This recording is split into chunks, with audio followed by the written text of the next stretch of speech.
ಗುರಿ ಎನ್ನುವುದು ಇಲ್ಲದೇ ಇರುವಂತಹ ಮನಕ್ಕೆ ದಾರಿ ಎನ್ನುವುದು ಭಗವದ್ಗೀತೆ. ಯಾವುದೇ ರೀತಿಯ ಗುರಿಯು ನಮ್ಮ ಜೀವನದಲ್ಲಿ ಇಲ್ಲ ಎಂದಾಗ ನಾವು ಒಮ್ಮೆ ಭಗವದ್ಗೀತೆಯನ್ನು ನೋಡಬೇಕು. ಆಗ ನಾವು ಗುರಿಯನ್ನು ಹೇಗೆ ಇಟ್ಟುಕೊಳ್ಳಬೇಕು ಎನ್ನುವುದು ಗೊತ್ತಾಗುವುದು. ನಿನ್ನ ಕರ್ತವ್ಯವನ್ನು ನೀನು ಶ್ರದ್ಧೆಯಿಂದ ಪ್ರಾಮಾಣಿಕತೆಯಿಂದ ಮಾಡು. ಫಲದ ಒಂದು ಅಪೇಕ್ಷೆ ಎನ್ನುವುದು ಬೇಡ. ಯಾವಾಗಲೂ ನೀನು ಫಲದ ಒಂದು ಅಪೇಕ್ಷೆಯನ್ನು ಬಿಟ್ಟು ನಿನ್ನ ಕರ್ತವ್ಯದಲ್ಲಿ ಶ್ರದ್ಧೆಯಿಂದ ಕಾರ್ಯವನ್ನು ಮಾಡುತ್ತೀಯೋ ಆಗ ನೀನು ಖಂಡಿತವಾಗಿಯೂ ಆ ಕೆಲಸದಲ್ಲಿ ಯಶಸ್ವಿಯಾಗುತ್ತೀಯ. ಮನುಷ್ಯ ಈ ಭೂಮಿಯ ಮೇಲೆ ಬಂದಿರುವುದು ಒಬ್ಬಂಟಿಯಾಗಿ, ಹೋಗುವುದು ಒಬ್ಬಂಟಿಯಾಗಿಯೇ. ಬರುವಾಗಲೂ ಏನನ್ನು ತೆಗೆದುಕೊಂಡು ಬಂದಿರುವುದಿಲ್ಲ, ಹೋಗುವಾಗಲೂ ಕೂಡ ಏನನ್ನೂ ತೆಗೆದುಕೊಂಡು ಹೋಗುವುದಿಲ್ಲ. ಆದರೆ ಒಂದನ್ನು ಖಂಡಿತವಾಗಿಯೂ ನೆನಪಿನಲ್ಲಿ ಇಟ್ಟುಕೊಳ್ಳಬೇಕು. ಇದ್ದಂತಹ ದಿನಗಳಲ್ಲಿ ನಾವು ಮಾಡಿದಂತಹ ಪಾಪ ಹಾಗೂ ಪುಣ್ಯದ ಫಲವನ್ನು ನಾವು ಹೊತ್ತಿಕೊಂಡು ಹೋಗುತ್ತೇವೆ. ಮನುಷ್ಯ ಒಳ್ಳೆಯ ರೀತಿಯ ಕಾರ್ಯಗಳನ್ನು ಮಾಡಿದರೆ ಆತ ಹೋದ ಮೇಲೆಯೂ ಕೂಡ ಜನರು ಆತನನ್ನು ನೆನೆಸಿಕೊಳ್ಳುತ್ತಾರೆ. ಕಾಮ, ಕ್ರೋಧ, ದುರಾಸೆ ಬೇಡ. ಸಂಶಯವನ್ನು ತೊಡೆದು ಹಾಕಿ ಒಬ್ಬ ವ್ಯಕ್ತಿ ಶತ್ರುವು ಆಗಬಲ್ಲ, ಮಿತ್ರನೂ ಆಗಬಲ್ಲ. ನೀವು ಏನನ್ನ ಬಿತ್ತುತ್ತೀರಿಯೋ ಅದನ್ನೇ ಪಡೆಯುತ್ತೀರಿ. ಗೌರವ ಎನ್ನುವುದು ನಿಮ್ಮದಾಗಬೇಕು ಎನ್ನುವುದಾದರೆ ಬೇರೆಯವರನ್ನು ಕೂಡ ನೀವು ಗೌರವಿಸುವುದನ್ನು ಕಲಿಯಬೇಕು. ನಾವು ಏನನ್ನ ಕೊಡುತ್ತೇವೆಯೋ ಅದೇ ನಮಗೆ ಮರಳುವುದು. ಇಲ್ಲಿ ಎಲ್ಲ ಸಂಬಂಧಗಳಿಗೂ ಒಂದು ರೀತಿಯ ಋಣ ಎನ್ನುವುದು ಇದ್ದೇ ಇರುತ್ತದೆ. ಅದನ್ನು ಅರಿಯದೇ ಇರುವಂತಹ ಈ ಮನುಜನು ತನ್ನದೇ ಆಗಿರುವಂತಹ ಅವಧಿಯನ್ನು ಹುಡುಕುತ್ತಾ ಇರುತ್ತಾನೆ ಅಷ್ಟೇ. ಅವಧಿ ಎನ್ನುವುದು ತೀರಿದ ಮೇಲೆ ಯಾವ ಸಂಬಂಧಗಳು ನಮಗೆ ಆಸರೆಯಾಗುವುದಿಲ್ಲ. ದೇವರು ಎನ್ನುವನು ದೊಡ್ಡ ಗೆಲುವನ್ನು ನಮ್ಮ ಜೀವನದಲ್ಲಿ ಕೊಡುವ ಮೊದಲು ಪ್ರತಿ ಕ್ಷಣವೂ ಕೂಡ ನಮ್ಮನ್ನು ಸೋಲುವಂತೆ ಮಾಡುತ್ತಾನೆ. ಯಾರು ಪ್ರತಿ ಕ್ಷಣವೂ ಕೂಡ ಎಲ್ಲ ಕಾರ್ಯಗಳಲ್ಲಿಯೂ ಸೋಲುತ್ತಿದ್ದರೆ ಮುಂದೆ ನಿಮಗೆ ಒಳ್ಳೆಯ ಪ್ರತಿಫಲವು ಸಿಕ್ಕೇ ಸಿಗುತ್ತದೆ ಎನ್ನುವ ಮುನ್ಸೂಚನೆಯಾಗಿರುತ್ತದೆ. ಅತಿಯಾಗಿ ಇರುವಂತಹ ಬುದ್ಧಿವಂತಿಕೆಯಿಂದ ಇನ್ನೊಬ್ಬರಿಗೆ ಮೋಸ ಮಾಡಿದವರು ಕಾಲ ಎನ್ನುವುದು ಬಂದಾಗ ಅತಿಯಾದ ದಡ್ಡತನದಿಂದಲೇ ಅವರು ಮೋಸ ಹೋಗುವುದು ಖಚಿತ. ಹಾಗಾಗಿ ಇನ್ನೊಬ್ಬರಿಗೆ ಕೇಡನ್ನ ಅಥವಾ ಇನ್ನೊಬ್ಬರನ್ನ ಮೋಸ ಮಾಡುವಂತಹ ಮನಸ್ಥಿತಿಯನ್ನ ಯಾರೂ ಕೂಡ ಹೊಂದಿರಬಾರದು. ನಾವು ಏನೇ ಮಾಡಿದರೂ ಮೇಲೊಬ್ಬ ಎಲ್ಲವನ್ನ ಗಮನಿಸುತ್ತಾನೆ ಎನ್ನುವ ಸಣ್ಣ ಪರಿಕಲ್ಪನೆ ನಿಮಗಿರಲಿ. ನಮ್ಮ ಜೀವನದಲ್ಲಿ ಸಮಸ್ಯೆಗಳು ಯಾವಾಗ ಉದ್ಭವವಾಗುತ್ತವೆಯೋ ಅದರ ಜೊತೆಯಲ್ಲಿಯೇ ಆ ಸಮಸ್ಯೆಗೆ ತಕ್ಕ ರೀತಿಯ ಪರಿಹಾರವೂ ಕೂಡ ಹುಟ್ಟಿರುತ್ತದೆ. ನಾವು ಸಮಸ್ಯೆಯ ಬಗ್ಗೆ ಅತಿಯಾಗಿ ಯೋಚನೆ ಮಾಡುವುದರಿಂದ ನಮಗೆ ಅದರ ಪರಿಹಾರ ಎನ್ನುವುದು ಕಂಡುಬರುವುದಿಲ್ಲ. ಸಮಸ್ಯೆಯನ್ನ ಸ್ವಲ್ಪ ಬದಿಗೊತ್ತಿ ಅದರ ಪರಿಹಾರವನ್ನು ನಾವು ಕಂಡುಕೊಂಡಾಗ ಖಂಡಿತವಾಗಿಯೂ ಸಮಸ್ಯೆಗಳು ಮಾಯವಾಗುವುದು. ಉಪ್ಪಿನಂತೆ ಕಟು ಮಾತನ್ನ ಹೇಳುವವನು ನಿಜವಾದ ಸ್ನೇಹಿತನಾಗಿರುತ್ತಾನೆ. ಸಕ್ಕರೆಯಂತೆ ಸಿಹಿ ಮಾತನಾಡುವವ ನಯವಂಚಕನಾಗಿ ಇರುತ್ತಾನೆ. ಅದಕ್ಕೆ ಉಪ್ಪಿನಲ್ಲಿ ಹುಳ ಬಿದ್ದಿರುವಂತಹ ಇತಿಹಾಸವಿಲ್ಲ, ಇತಿಹಾಸದಲ್ಲಿ ಹುಳ ಬೀಳದೇ ಇರುವಂತಹ ಸಿಹಿ ಎನ್ನುವುದೂ ಇಲ್ಲ. ಯಾರು ನಮ್ಮ ಬಗ್ಗೆ ನಮ್ಮ ಕಣ್ಣ ಮುಂದೆಯೇ ನಮಗೆ ಬೈದು ಬುದ್ಧಿವಾದವನ್ನು ಹೇಳುತ್ತಾರೆಯೋ ಆ ಕ್ಷಣಕ್ಕೆ ನಮಗೆ ಬೈಯುತ್ತಿದ್ದಾರೆ ಎಂದು ಅನಿಸಬಹುದು. ಆದರೆ ಅವರೇ ನಿಮಗೆ ನಿಜವಾದ ಸಂಬಂಧಿಕರು ಅಥವಾ ನಿಜವಾದ ಸ್ನೇಹಿತರು ಆಗಿರುತ್ತಾರೆ. ಇನ್ನು ನಿಮಗೆ ಮುಂದೆ ಹೊಗಳಿ ಹಿಂದೆ ಬೈಯುವಂತಹ ಸ್ನೇಹಿತರು ಎಂದಿಗೂ ನಿಮ್ಮ ಮಿತ್ರರು ಆಗಲು ಸಾಧ್ಯವೇ ಇಲ್ಲ. ಯಾರು ತಪ್ಪು ಮಾಡುತ್ತಾರೆಯೋ ಅವರ ಬಳಿಯಲ್ಲಿಯೇ ಅವರ ತಪ್ಪನ್ನ ಹೇಳಿ. ಅದನ್ನು ಬಿಟ್ಟು ಬೇರೆಯವರ ಬಳಿ ಈತನ ತಪ್ಪುಗಳ ಬಗ್ಗೆ ಮಾತನಾಡುವುದರಿಂದ ಪ್ರಯೋಜನವಾದರೂ ಏನಾದೀತು? ತಪ್ಪು ಯಾರು ಮಾಡುತ್ತಾರೆಯೋ ಅವರ ಬಳಿಯಲ್ಲಿಯೇ ಮಾತನಾಡಿದರೆ ಆ ವ್ಯಕ್ತಿ ತನ್ನ ತಪ್ಪನ್ನ ಸರಿಪಡಿಸಿಕೊಳ್ಳಬಹುದು ಅಲ್ಲವೇ? ದೇವರು ಯಾರನ್ನ ಹರಸಬೇಕೆಂದು ತೀರ್ಮಾನಿಸುತ್ತಾನೆಯೋ ಅವರನ್ನ ಅತ್ಯಂತ ಕಠಿಣವಾಗಿ ಪರೀಕ್ಷೆಗೆ ಒಳಪಡಿಸುತ್ತಾನೆ. ಹಾಗಾಗಿ ಪದೇ ಪದೇ ನಿಮ್ಮ ಜೀವನದಲ್ಲಿ ಸೋಲು ಆಗುತ್ತಿದ್ದರೆ ಚಿಂತೆ ಬೇಡ. ಪದೇ ಪದೇ ನಿಮ್ಮ ಜೀವನದಲ್ಲಿ ಕಷ್ಟಗಳು ಎದುರಾಗುತ್ತಿದ್ದರೆ ಚಿಂತೆ ಎನ್ನುವುದು ಬೇಡ. ಅದಕ್ಕೆ ಕಾರಣ ದೇವರು ನಿಮಗೆ ಒಳ್ಳೆಯ ದಿನಗಳನ್ನು ಮುಂದೆ ರೂಪಿಸಿದ್ದಾನೆ ಹಾಗೂ ಈ ದಿನ ನಿಮಗೆ ಪರೀಕ್ಷಿಸುತ್ತಿದ್ದಾನೆ ಎಂದು. ಏಕೆಂದರೆ ಮುಂದಿನ ಯಶಸ್ಸಿನ ದಿನವನ್ನು ನೀವು ಹೇಗೆ ಸ್ವೀಕರಿಸುತ್ತೀರಾ ಎನ್ನುವ ಸಣ್ಣ ಯೋಚನೆಯಾಗಿರುತ್ತದೆ ಅಷ್ಟೇ. ಒಳ್ಳೆಯತನ ಇದ್ದರೆ ಎಲ್ಲರೂ ಪ್ರೀತಿಸುತ್ತಾರೆ ಎನ್ನುವುದು ಸುಳ್ಳು.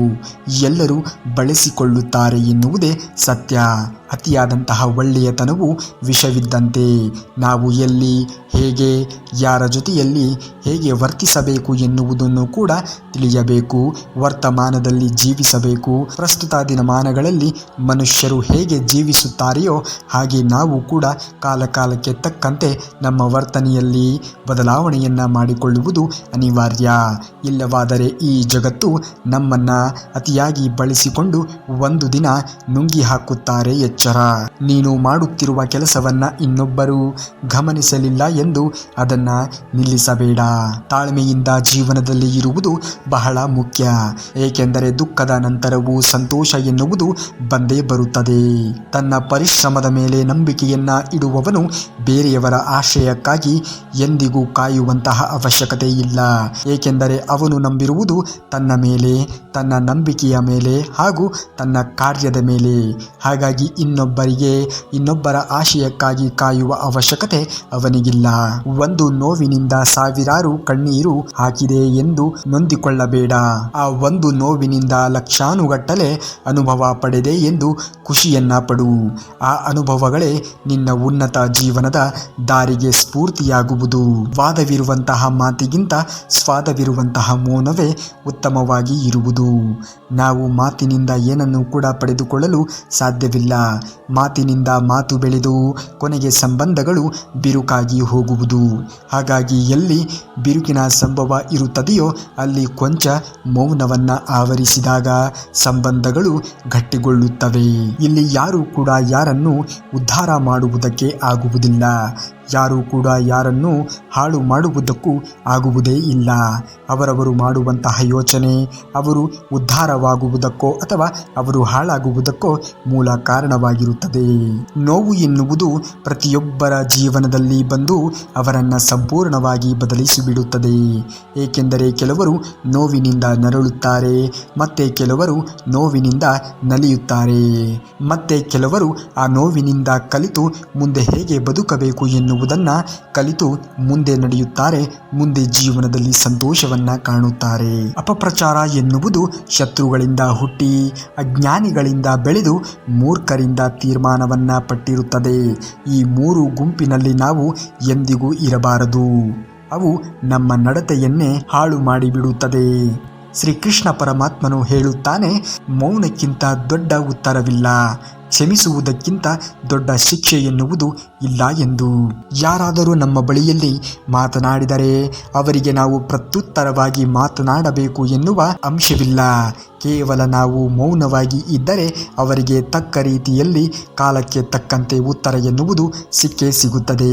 ಹಾಗೆ ನಮಗೆ ಗೊತ್ತಿರುವ ವ್ಯಕ್ತಿಗಳು ಏನಾದರೂ ತಪ್ಪುಗಳನ್ನು ಮಾಡಿದಾಗ ಅವರನ್ನು ಕ್ಷಮಿಸುವುದು ಒಂದು ರೀತಿಯಲ್ಲಿ ದೊಡ್ಡ ಶಿಕ್ಷೆಯೇ ಇದ್ದಂತೆ ಎಂದು ಶ್ರೀಕೃಷ್ಣ ಪರಮಾತ್ಮನು ಹೇಳುತ್ತಾನೆ.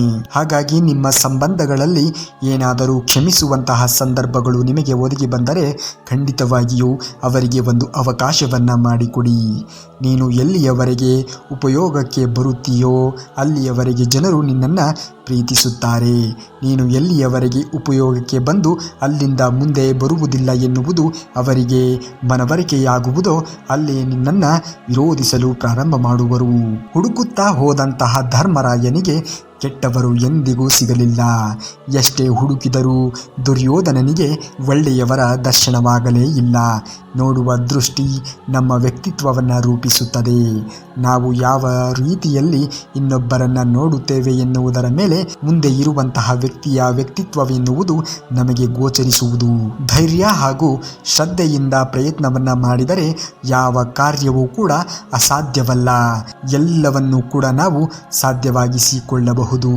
ಯಾವಾಗ ಜೀವನದಲ್ಲಿ ಧೈರ್ಯ ಹಾಗೂ ಶ್ರದ್ಧೆಯಿಂದ ಕೆಲಸ ಮಾಡಿದಾಗ ಮಾತ್ರ ಇದು ಸಾಧ್ಯವಾಗುವುದು. ಅಕ್ಕರೆಯೇ ಇಲ್ಲದಂತಹ ಸಂಬಂಧಕ್ಕೆ ನಾವು ಬಿಕ್ಕಿ ಬಿಕ್ಕಿ ಕಣ್ಣೀರನ್ನು ಇಟ್ಟರೆ ಅದು ಏನು ಪ್ರಯೋಜನವಾದೀತು? ಬೇವಿನ ಎಲೆ ಎನ್ನುವುದು ಎಂದಿಗೂ ಸಿಹಿಯಾಗಲು ಸಾಧ್ಯವೇ ಇಲ್ಲ. ನಂಬಿಕೆ ಎನ್ನುವುದು ಸುಳ್ಳಾದಾಗ ನೊಂದಂತಹ ಮನಸ್ಸು ತಾನಾಗಿಯೇ ಬದಲಾಗುತ್ತದೆ. ಅದು ಅಹಂಕಾರವೆನಿಸಬಹುದು, ಆದರೆ ಅದು ನಿಜವಾಗಿ ಖಂಡಿತವಾಗಿಯೂ ಅಹಂಕಾರವಲ್ಲ. ತಾನು ನಂಬಿರುವಂತಹ ಮನಸ್ಸು ಆತನಿಗೆ ಮಾಡಿದಂತಹ ನಂಬಿಕೆ ದ್ರೋಹದಿಂದಾಗಿ ಆತ ಎಲ್ಲವನ್ನ ತ್ಯಜಿಸಿ ಒಬ್ಬಂಟಿಯಾಗಿ ಬಿಡುತ್ತಾನೆ ಅಷ್ಟೇ. ಪರಮಾತ್ಮನಿಗಿಂತ ಹೆಚ್ಚಾಗಿ ಕರ್ಮಗಳಿಗೆ ಹೆದರಬೇಕು. ಏಕೆಂದರೆ ಪರಮಾತ್ಮ ಕ್ಷಮಿಸಬಹುದು, ಆದರೆ ಕರ್ಮ ಎನ್ನುವುದು ಎಂದಿಗೂ ಯಾರಿಗೂ ಕ್ಷಮಿಸಲು ಸಾಧ್ಯವಿಲ್ಲ.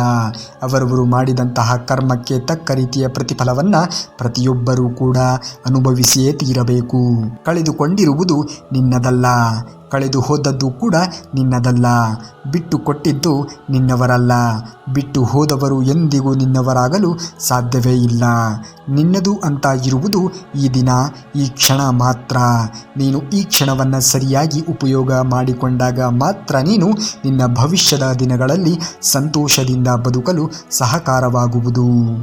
ನಾವು ಜೀವನದಲ್ಲಿ ಯಶಸ್ವಿಯಾಗಬೇಕು ಎನ್ನುವುದಾದರೆ ಶ್ರೀಕೃಷ್ಣ ಪರಮಾತ್ಮನು ಹೇಳಿದಂತಹ ಯಶಸ್ಸಿನ ಕೆಲವು ಸೂತ್ರಗಳನ್ನು ಅನುಸರಿಸಿದಾಗ ಮಾತ್ರ ನಾವು ನಮ್ಮ ಕರ್ತವ್ಯದಲ್ಲಿ ಅಥವಾ ನಮ್ಮ ಕಾರ್ಯಗಳಲ್ಲಿ ನಾವು ನಮ್ಮ ಗುರಿಯಲ್ಲಿ ನಾವು ಯಶಸ್ವಿಯನ್ನು ಕಾಣಲು ಸಹಕಾರಿಯಾಗುವುದು. ಹಾಗಾದರೆ ಕೃಷ್ಣ ಪರಮಾತ್ಮನು ಹೇಳಿದಂತಹ ಆ ಒಂದು ಸೂತ್ರಗಳು ಯಾವ್ಯಾವು ಎನ್ನುವುದನ್ನು ನೋಡುವುದಾದರೆ, ಒಂದು ಧೈರ್ಯ, ಎರಡನೆಯದು ನಿಷ್ಠೆ, ಮೂರನೆಯದು ಪರಿಶ್ರಮ, ನಾಲ್ಕನೆಯದು ವಿಶ್ವಾಸ ಹಾಗೂ ಐದನೆಯದು ತ್ಯಾಗ. ಧೈರ್ಯ, ನಾವು ಯಾವುದೇ ಕೆಲಸವನ್ನು ಮಾಡಬೇಕಾದರೂ ಧೈರ್ಯ ಎನ್ನುವುದು ಬಹಳ ಮುಖ್ಯ. ನಿಷ್ಠೆ, ಕೆಲಸದಲ್ಲಿ ನಿಷ್ಠೆ ಎನ್ನುವುದು ಇದ್ದಾಗ ಯಶಸ್ಸು ಎನ್ನುವುದು ತಾನಾಗಿಯೇ ಒಲಿಯುವುದು. ಪರಿಶ್ರಮ, ಪರಿಶ್ರಮದಿಂದ ಕೆಲಸವನ್ನು ಮಾಡಬೇಕು. ಕೇವಲ ಯಾವುದೋ ಅದೃಷ್ಟವನ್ನು ನಾವು ಎಂದಿಗೂ ಅವಲಂಬಿಸಿ ಇರಬಾರದು. ಕೇವಲ ನಮ್ಮ ಪರಿಶ್ರಮದಿಂದ ನಾವು ಮಾತ್ರ ಮುಂದೆ ಬರಲು ಸಾಧ್ಯ. ವಿಶ್ವಾಸವನ್ನು ಬಿಡಬೇಕು. ನಾವು ನಮ್ಮ ಮೇಲೆ, ನಮ್ಮ ಪರಿಶ್ರಮದ ಮೇಲೆ, ನಮ್ಮ ನಂಬಿಕೆಯ ಮೇಲೆ, ನಾವು ಮಾಡುವಂತಹ ಕೆಲಸದ ಮೇಲೆ ನಾವು ವಿಶ್ವಾಸವನ್ನು ಇಟ್ಟು ಮುಂದೆ ನಡೆದಾಗ ಯಶಸ್ಸು ಖಂಡಿತವಾಗಿಯೂ ಸಿಗುತ್ತದೆ. ಶ್ರೀಕೃಷ್ಣ ಪರಮಾತ್ಮನು ಹೇಳಿದಂತಹ ಈ ಮಾತನ್ನು ನೀವು ಅನುಸರಿಸಿದ್ದೇ ಆದರೆ ಜೀವನದಲ್ಲಿ ಖಂಡಿತವಾಗಿಯೂ ಯಶಸ್ವಿಯಾಗುತ್ತೀರಾ. ದೇವಸ್ಥಾನದಲ್ಲಿ ಕೊಡುವ ಪ್ರಸಾದದಲ್ಲಿ ಸಕ್ಕರೆ ಕಡಿಮೆ ಇದ್ದರೆ ಪರವಾಗಿಲ್ಲ ಎಂದು ಬಿಸಾಡದೆ ತಿನ್ನುತ್ತೇವೆ ಎಂದಾದರೆ ದೇವರು ಕೊಟ್ಟ ಜೀವನದಲ್ಲಿ 2 ದಿನ ಚೆನ್ನಾಗಿಲ್ಲ ಎಂದ ಮಾತ್ರಕ್ಕೆ ತಪ್ಪು ನಿರ್ಧಾರಗಳನ್ನು ತೆಗೆದುಕೊಳ್ಳಬಾರದು. ಸಾಕಷ್ಟು ಒಳ್ಳೆಯ ದಿನಗಳು ಬರುತ್ತವೆ. ಅವುಗಳಿಗಾಗಿ ನಾವು ಮುನ್ನಡೆಯಬೇಕು. ಅವುಗಳಿಗಾಗಿ ನಾವು ತಾಳ್ಮೆ ತೆಗೆದುಕೊಂಡು ಕಾಯಬೇಕು. ಖಂಡಿತವಾಗಿಯೂ ಎಲ್ಲರ ಜೀವನದಲ್ಲಿಯೂ ಕೂಡ ಸಂತೋಷದ ಆ ಕ್ಷಣಗಳು ಬಂದೇ ಬರುತ್ತವೆ. ಆದರೆ ಅದಕ್ಕೋಸ್ಕರ ಕಾಯುವಂತಹ ತಾಳ್ಮೆ ನಮ್ಮಲ್ಲಿರಬೇಕು ಅಷ್ಟೇ. ಯಾರನ್ನಾದರೂ ಕೇಳುವುದಕ್ಕಿಂತ ಹೆಚ್ಚಾಗಿ ಅರ್ಥ ಮಾಡಿಕೊಳ್ಳಲು ಪ್ರಯತ್ನಿಸಿ. ಏಕೆಂದರೆ ಪ್ರತಿಯೊಬ್ಬರೂ ತಮ್ಮ ಭಾವನೆಗಳನ್ನು ಹೇಳಲು ಸಾಧ್ಯವಿಲ್ಲ. ಇಲ್ಲಿ ಮನುಷ್ಯ ತನ್ನ ತಪ್ಪುಗಳಿಗೆ ಉತ್ತಮ ವಕೀಲನಾಗುತ್ತಾನೆ, ಇತರರ ತಪ್ಪುಗಳಿಗೆ ನ್ಯಾಯಾಧೀಶನೇ ಆಗಿಬಿಡುತ್ತಾನೆ. ನಾವು ಜೀವನದಲ್ಲಿ ಏನನ್ನಾದರೂ ಕಳೆದುಕೊಂಡಿದ್ದೇವೆ, ಅದರ ಬಗ್ಗೆಯೇ ಯೋಚನೆ ಮಾಡುತ್ತಿದ್ದೇವೆ ಎನ್ನುವುದಾದರೆ ಚಿಂತೆ ಬೇಡ. ಅದಕ್ಕಿಂತ ಉತ್ತಮವಾದದ್ದನ್ನೇ ದೇವರು ನಿಮಗೆ ಕರುಣಿಸುತ್ತಾನೆ. ಆದರೆ ಅಲ್ಲಿಯವರೆಗೆ ತಾಳ್ಮೆ ಎನ್ನುವುದು ನಿಮಗೆ ಇರಬೇಕು. ಒಳ್ಳೆಯದು ಮತ್ತು ಕೆಟ್ಟದ್ದು ಇವೆರಡೂ ಕೂಡ ನಮ್ಮೊಳಗೆ ಇದೆ. ಯಾವುದನ್ನು ನಾವು ಹೆಚ್ಚಾಗಿ ಬಳಸುತ್ತೇವೆ ಎನ್ನುವುದರ ಮೇಲೆ ಅದು ನಿಂತಿರುತ್ತದೆ. ನಾವು ಒಳ್ಳೆಯದನ್ನು ಅತಿ ಹೆಚ್ಚಾಗಿ ಬಳಸಿಕೊಂಡರೆ ಖಂಡಿತವಾಗಿಯೂ ಒಳ್ಳೆಯದೇ ಆಗುವುದು. ನಾವು ಕೆಟ್ಟದ್ದನ್ನು ಅತಿಯಾಗಿ ಬಳಸಿಕೊಂಡರೆ ಕೆಟ್ಟದ್ದೇ ಆಗುವುದು. ಒಳ್ಳೆಯದನ್ನು ಅತಿಯಾಗಿ ಬಳಸಿಕೊಂಡಾಗ ಒಳ್ಳೆಯ ವ್ಯಕ್ತಿತ್ವ ರೂಪುಗೊಳ್ಳುವುದು. ಕೆಟ್ಟದ್ದನ್ನು ಅತಿಯಾಗಿ ರೂಪಿಸಿಕೊಂಡಾಗ ಕೆಟ್ಟ ವ್ಯಕ್ತಿತ್ವ ನಮ್ಮಲ್ಲಿ ರೂಪಿತಗೊಳ್ಳುವುದು. ಬಳಸಿಕೊಳ್ಳುವುದು ನಮಗೆ ಬಿಟ್ಟಿದ್ದು. ಮನುಷ್ಯನ ಜೀವನದಲ್ಲಿ ದುಃಖಗಳು ಬಂದರೆ ಅವು ನಿಜವಾದ ಜೀವನದ ಮೌಲ್ಯವನ್ನು ತಿಳಿಸಲು ಬಂದಿರುತ್ತವೆ. ಸಂತೋಷ ಬಂದಾಗ ಹಿಗ್ಗಬಾರದು, ದುಃಖ ಬಂದಾಗ ಎಂದಿಗೂ ಕುಗ್ಗಬಾರದು. ಧರ್ಮ ಎಂದರೆ ಸತ್ಯ ಮತ್ತು ನ್ಯಾಯವನ್ನು ಅನುಸರಿಸುವುದು ಮತ್ತು ಇನ್ನೊಬ್ಬರ ಕಾರ್ಯಗಳ ಮೂಲಕ ಒಳ್ಳೆಯತನವನ್ನು ಹರಡಿಸುವುದು. ಒಳ್ಳೆಯ ಕಾರ್ಯಗಳನ್ನು ಮಾಡುವಲ್ಲಿ ಜಾಗರೂಕರಾಗಿರಿ. ಫಲಿತಾಂಶಗಳ ಬಗ್ಗೆ ಚಿಂತೆ ಬೇಡ. ನಿಮ್ಮ ಕಾರ್ಯವು ನೀವು ನಿಷ್ಠೆಯಿಂದ ಮಾಡಿದಾಗ ಅದಕ್ಕೆ ತಕ್ಕ ರೀತಿಯ ಫಲಿತಾಂಶವನ್ನು ಆ ಕೃಷ್ಣ ಪರಮಾತ್ಮನು ಒದಗಿಸಿಯೇ ತೀರುತ್ತಾನೆ. ಜೀವನದಲ್ಲಿ ಇತರರನ್ನು ಸ್ಫೂರ್ತಿಯಾಗಿ ತೆಗೆದುಕೊಳ್ಳಿ. ಹಾಗೆ ನಿಮ್ಮಲ್ಲಿ ಒಬ್ಬ ಅದ್ಭುತವಾದ ವ್ಯಕ್ತಿ ಅಡಗಿದ್ದಾನೆ. ಆ ವ್ಯಕ್ತಿಯ ಮಾತನ್ನು ಕೇಳಿ. ಅವನೇ ನಿಮ್ಮ ಮನಸ್ಸು. ನಿಮ್ಮ ಮನಸ್ಸಿನ ಮಾತನ್ನು ಕೇಳಿ. ಮನಸ್ಸಿನ ಆಲೋಚನೆಗಳಿಗೆ ತಕ್ಕ ರೀತಿಯಲ್ಲಿ ನೀವು ಕೂಡ ಸ್ಪಂದಿಸಿ. ಖಂಡಿತವಾಗಿಯೂ ನೀವು ಯಶಸ್ವಿಯಾಗುತ್ತೀರಾ. ನಿಮ್ಮ ಮುಂದಿನ ಭವಿಷ್ಯವು ಉಜ್ವಲವಾಗಿ ಇರುವುದು. ನಿಮ್ಮ ಜೀವನದಲ್ಲಿ ಏನೇ ಆಗಿದ್ದರೂ ಅದೆಲ್ಲವೂ ಕೂಡ ಒಳ್ಳೆಯದೇ ಎಂದು ಪರಿಭಾವಿಸಿ. ಖಂಡಿತವಾಗಿಯೂ ನಿಮ್ಮ ಜೀವನದಲ್ಲಿಯೂ ಕೂಡ ಒಳ್ಳೆಯ ದಿನಗಳು, ಸಂತೋಷದ ಕ್ಷಣಗಳು ಬಂದೇ ಬರುತ್ತವೆ. ತಾಳ್ಮೆ ಎನ್ನುವುದು ಜೀವನದಲ್ಲಿ ಕಂಡುಕೊಳ್ಳಿ. ಇನ್ನು ಇದೇ ರೀತಿಯಾಗಿ ಇರುವಂತಹ ಶ್ರೀಕೃಷ್ಣ ಪರಮಾತ್ಮನ ಮಾಹಿತಿಗಳಿಗಾಗಿ ತಪ್ಪದೇ ನಮ್ಮ ಚಾನಲ್ನ ಸಬ್ಸ್ಕ್ರೈಬ್ ಮಾಡಿಕೊಳ್ಳಿ. ಹಾಗೂ ಈ ವಿಡಿಯೋಗೆ ಒಂದು ಲೈಕನ್ನು ಮಾಡಿ. ಮುಂದಿನ ವಿಡಿಯೋದಲ್ಲಿ ಸಿಗುವವರೆಗೂ ಧನ್ಯವಾದ ಕರುನಾಡಿಗೆ.